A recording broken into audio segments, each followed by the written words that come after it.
धोरणाच्या अंतर्गत आपल्या नवी मुंबई शहरातील शाळेचा दर्जा अतिशय चांगला तर आहेच, त्याचबरोबर अधिक त्यामध्ये ओढा व्हावा आणि आपण गरिबांना खऱ्या अर्थाने निवाडा न्यावा या दृष्टीने हा मी ठराव सभागृहाच्या मंजुरीसाठी ठेवलेला आहे। आज फक्त श्रीमंतांची मुलं इंग्लिश मिडियम जातात, तर गरिबाच्या मुलांना इंग्लिश मिडियम हे परवडण्यासारखं झालेलं आहे। त्यामुळे प्रत्येक मुलाला, कारण की जी सेवा लोकांना पाहिजे ती सेवा देणं हे आपलं कर्तव्य आहे, आणि आज ज्या लोकांना इंग्लिश मिडियम पाहिजे ते आपण देत नाही, तर आपण कुठेतरी त्यांची जी मागणी आहे त्यापासून त्यांना वंचित ठेवू। 11वीला मी सायन्स घेतल्यानंतर मला शिक्षण घ्यायला अतिशय त्या ठिकाणी अवघड नवीन शब्द शिकायला लागले। या अशा प्रकारचं या गरीब मुलांना यामधून जायला लागतं। यांच्यासाठी भविष्य निर्माण करण्यासाठी शिक्षणच हा एक उपाय त्या ठिकाणी आहे। शिक्षक शिकेल तो टिकेल या माध्यमातून त्यांना चांगलं दर्जेदार शिक्षण देणं आणि मराठी भाषा ही कंपल्सरी त्या ठिकाणी ठेवून आपल्या महानगरपालिकेच्या सर्व शाळा या वर्षीपासून KGचा प्रथम वर्ग हा त्या ठिकाणी इंग्लिश मिडियमपासून सुरू व्हावा असा मी या ठिकाणी ठराव मानतो। पण खऱ्या अर्थाने आपला मॉन्युमेंटल आजचा निर्णय होईल तो म्हणजे आपल्या शाळा या इंग्लिश मिडियम करण्याचा होतील। ज्या आपल्या गरीब जनतेची मुलं आहेत त्या सगळ्या मुलांना एक इंग्लिश मिडियमचं शिक्षण त्या ठिकाणी भेटेल। नवी मुंबई महापालिकेमध्ये नवी मुंबई महापालिकेचा शिक्षण रूपांतरण धोरण 2026 यासाठी मी मंजुरीसाठी ठेवत आहे। या शिक्षण रूपांतर धोरणाच्या अंतर्गत आपल्या नवी मुंबई शहरातील शाळेचा दर्जा अतिशय चांगला तर आहेच, त्याचबरोबर अधिक त्यामध्ये ओढा व्हावा आणि आपण गरिबांना खऱ्या अर्थाने निवाडा न्यावा या दृष्टीने हा मी ठराव सभागृहाच्या मंजुरीसाठी ठेवलेला आहे। मागे जेव्हा CBSEच्या प्रवेश प्रक्रियेचा आपला प्रस्ताव आला होता तेव्हा सगळ्यांनी CBSEची मागणी केली होती, पण खऱ्या अर्थाने जे आपल्या नागरिकांना गरजेचं आहे ते म्हणजे ते बोलतात की आपल्याला इंग्लिश मिडियमचं शिक्षण पाहिजे। आता आपले सन्माननीय मंत्री दादा भुसे साहेब शिक्षण मंत्री आहेत, त्यांच्या माध्यमातून आपली SSC बोर्ड चालते आणि आपलं SSC बोर्डचं शिक्षण देखील चांगलंच आहे।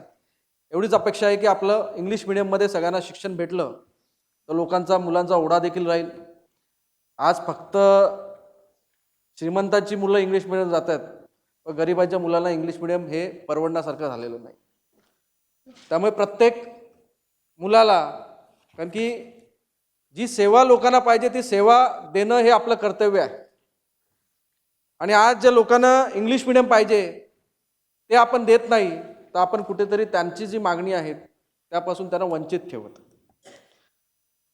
त्यामुळे आपल्या महानगरपालिकेच्या सर्व शाळा या वर्षीपासून KGचा प्रथम वर्ग हा त्या ठिकाणी इंग्लिश मिडियमपासून सुरू व्हावा असा मी या ठिकाणी ठराव मांडलेला आहे।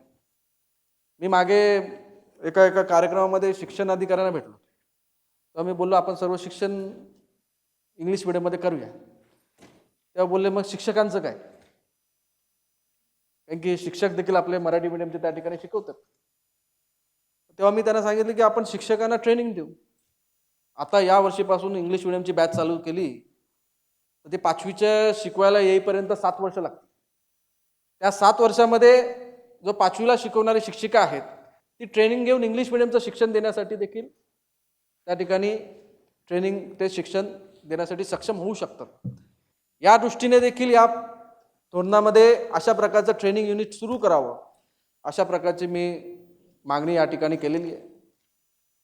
त्याचबरोबर alpha aptitude test, career aptitude test, त्याचबरोबर आपल्या प्रत्येक पॅनलमध्ये एक काउन्सलर, कारण की आपल्या विद्यार्थ्यांना काही शंका किंवा त्यांचा मोरल डगमगलेला असो, त्यांना मार्गदर्शन करण्यासाठी कधी काउन्सलर्सची गरज लागते। तर आपल्याकडे लायब्ररी बनवून त्या ठिकाणी काउन्सलर्सची त्या ठिकाणी व्यवस्था केली तर निश्चितच त्यांना एक मार्गदर्शन भेटण्यासाठी उपयुक्त त्या ठिकाणी असेल।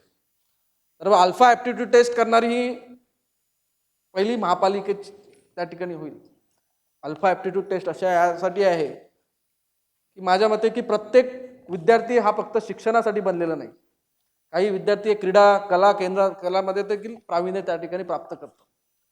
पण आपल्याकडच्या कला आणि क्रीडा हे फक्त छंद रूपाने त्या क्षेत्राकडे ओढा घेतला जातो आणि फिजिकल ॲप्टिट्यूड टेस्ट घेतल्यामुळे त्यांच्या फिजिकल म्हणजे शारीरिक गुणधर्माच्या नुसार त्यांना तो क्रीडा प्रकार चपलता, स्पीड, ताकद, स्ट्रेंथ या भागावरती जो क्रीडा प्रकार त्यांना सूट होतो त्या क्रीडा प्रकारची ट्रेनिंग त्यांना चालू केली तर निश्चितच जागतिक दर्जाचे क्रीडा खेळाडू आपल्याकडे लहानपणापासूनच त्यांचं ट्रेनिंग देऊन आणि तशा प्रकारची क्रीडा अकॅडमी आपल्याला त्या ठिकाणी आयतोमध्ये आपल्याला सुरू करायला लागेल.